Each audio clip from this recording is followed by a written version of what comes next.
coverage comes first. This is Wave 3 News Extra with Scott Reynolds, Angela Martinez, meteorologist John Belsky, and Sports Extra with Bob Dominy. Christmas is one holiday tailor-made for giving, but not everyone is spending their money at the mall. In today's News Extra, people are giving to others in need. But first, it's a sure sign of the season in Wave Country. Light Up Louisville is here. Good afternoon. In less than 1 hour, Mayor Jerry Abramson will throw the switch to light a Christmas tradition in Wave Country. But plenty is already going on at the Light Up Louisville celebration in Jefferson Square. That's where we find my partner, Scott Reynolds. Scott, I heard you tell Julie earlier that the crowds are pretty manageable this year. Very good so far down here, Angela. It's pretty easy getting around, and parking is still very available down here. I think the threat of rain has kept a lot of people away so far, but it's a beautiful night, not very cold, not much of a breeze. A great night to come down and experience this fantastic Light Up Louisville celebration tonight. A global village theme going on here tonight. Foods from around the world and celebrations from around the world as well. We've got some international dancing going on right now. We had some Irish music here. We've got gospel music coming up. Hanukkah in Russia, a musical play coming up a little bit later, along with music for Kwanzaa, the Derby City Chorus, and the Christian Mass Workshop Choir. Just part of the celebration going on here tonight, but the big deal is about 49 minutes away when Jerry Abramson, the mayor of Louisville, pulls that switch and more than 500,000 lights go on here tonight. Some of those lights will go on a beautiful Christmas tree sitting right here in the middle of Jefferson Square, and that's where our Jim Mayer joins us live now to tell us about this tree you gotta see. Oh, Scott, it's just a gorgeous tree. I would say it's probably about 25 feet tall. We took some pictures earlier this afternoon while they were decorating it. If you're familiar with Jefferson Square, it sits right where the fountain normally is during the summertime. Of course, with winter, the fountain's been shut off, so they got the tree set up. I don't know that much about trees, but it looks rather blue to me, so I guess it's probably a blue spruce. It's decorated right now with sombreros and flutes and Chinese fans, all the global village theme that this whole festival is trying to emulate and put forward. I'd like to say it was elves that decorated it, but it wasn't. It was people in cherry pickers. The mayor helped out this afternoon, putting on a few of the last finishing touches. It is completely crisscrossed with the lights, as is the entire square and the buildings surrounded. When the mayor throws the switch at 6:20, it's going to be gorgeous. Scott? All right, thanks, Jim. And tell those fire jugglers over there to be careful because they're awful close to your Christmas tree. There's a lot of entertainment going on down here right now. Some great food, and the crowd is starting to get a little bit bigger. I think people have gotten home from work and are starting to make their way down here. John Belsky says, Angela, that the rain might hold off. We're expecting it to start raining probably right after the mayor pulls the switch at 6:20 tonight. We'll be back with much more coverage from here for Light Up Louisville coming up on our news at 6. All right. Thank you, Scott. We'll check back a little later. Well, Americans are running off their Thanksgiving calories at the mall today. It is the traditional start of the Christmas shopping season. In Minnesota, shoppers got out of the cold to warm up those credit cards at the nation's largest shopping mall. Almost 8 million people are expected to visit the Mall of America between now and Christmas. That's up 3% from last year. The holiday season generates about half the annual sales and profits for retailers across the country, and they're hoping a more robust economy will lead to better sales this year than last. Well, some people are choosing to spend their money another way this Christmas. Just last week, Metro United Way reported a record-breaking year of donations and pledges, another indicator that people living in Wave Country enjoy giving of themselves and their time. This is the time of year local charities depend on generous giving. Wave 3's Mark Pettinger explains in today's News Extra. It's a familiar jingle this time of season. Salvation Army bell ringer seeking donations. You have a very Christmas, all right? Cash that fills these pots helps fill the pantries of the poor and homeless for most of the year. During the winter holiday season, Salvation Army raises about 40% of the money and in-kind contributions it needs to help get it through the rest of the year.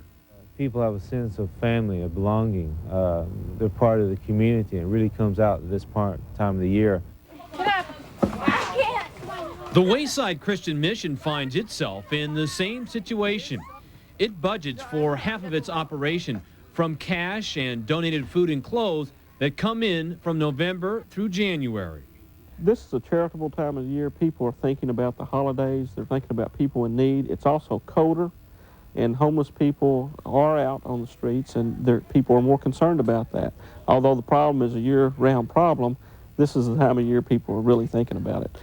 Even though charitable organizations tend to receive more donations this time of year, they're always looking for new ways to generate more income. Take this thrift store, for example. Wayside Christian Mission is consolidating 3 of its thrift stores into one, hoping that by making one store bigger and better, it can generate as much as $30,000 a month. Wayside is also hoping to generate year-round interest in more than just its store.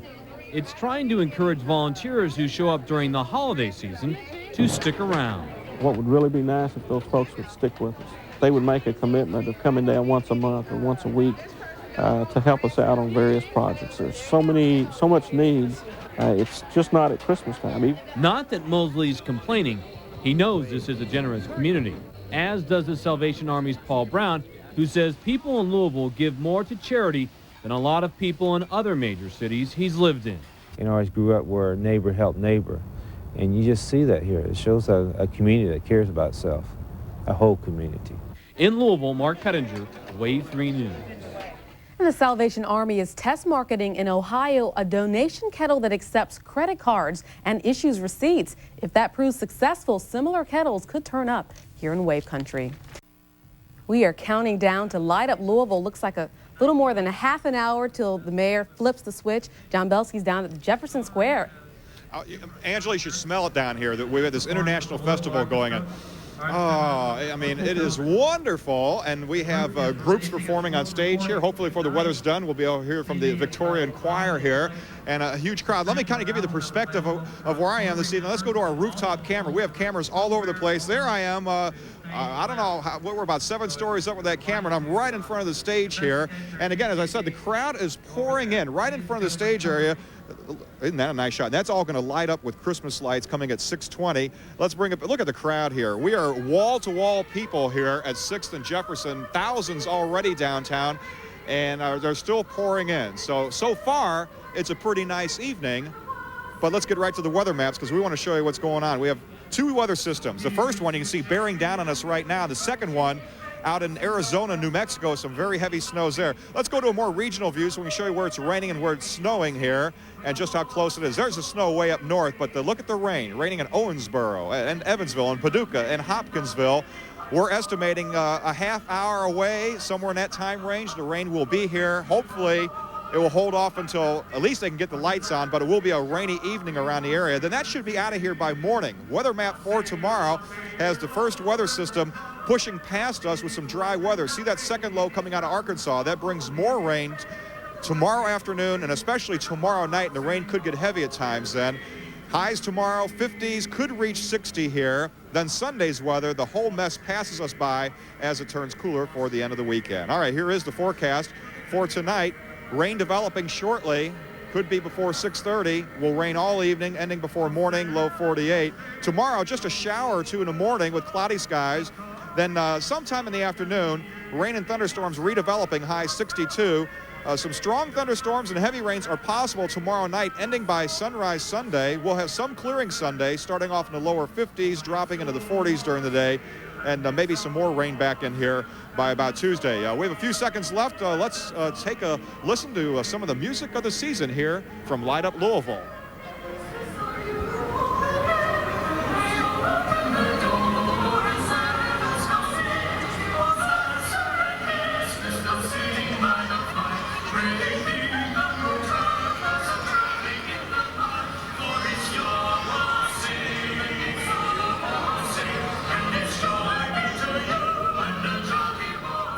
Well, if you're not in the Christmas season yet, that ought to do it.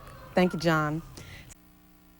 Finally, here on Extra, big balloons kicked off the holiday shopping season today in Springfield, Massachusetts. The aptly titled Big Balloon Parade featured dozens of entries, including the famous NBC Peacock. One of the most spectacular balloons was the Cat in the Hat from the Dr. Seuss books. The 75-foot-tall balloon was commissioned 4 years ago by the author's estate for exclusive use in this Springfield parade. It required 37 people just to handle it. And that's all the extra time for today. We thank you for watching. Coming up next, Light Up Louisville on WAVE 3 News at 6. Have a great weekend.